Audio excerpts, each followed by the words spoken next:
খানাখন্দে ভরা সড়কে হেলে দুলে চলছে গাড়ি। প্রথম শ্রেণীর কুষ্টিয়া পৌরসভার অধিকাংশ সড়কেরই একই দশা। দীর্ঘদিন সংস্কার না হওয়ায় বেশিরভাগ সড়কেরই উঠে গেছে পিচ। জায়গায় জায়গায় সৃষ্টি হয়েছে ছোট বড় গর্ত। পৌর কর্তৃপক্ষ মাঝে মাঝে দায়সারাভাবে খোয়া ও বালি ফেললেও তা তেমন কোনো কাজেই আসে না নাগরিকদের। শুধু অপচয়ই হয় টাকা, ভোগান্তি দূর হয় না জনসাধারণের। একটু যদি বৃষ্টি হয়, জলাবদ্ধতা হয়, দোকানের ভিতরে পানি ঢোকে, খানাখন্দ, মানে কর্তৃপক্ষ একদম উদাসীন। বিভিন্ন জায়গায় গর্ত আছে, বিভিন্ন জায়গায় কালভেট নাই, ড্রেন ভালো নাই, মানুষের বেহাল অবস্থা। সুন্দর পরিচ্ছন্ন শহরের তকমা লাগানো কুষ্টিয়া পৌর এলাকার ড্রেনেজ ব্যবস্থারও নাজুক অবস্থা। কোথাও ভেঙে গেছে সিলাব, কোথাও আবার অস্তিত্বই নেই ড্রেনের।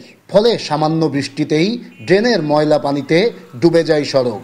চরম ভোগান্তিতে পড়ে পৌরবাসী। জানিয়ে ক্ষুব্ধ জনসাধারণ, দ্রুত ভোগান্তি থেকে মুক্তি চায় তারা।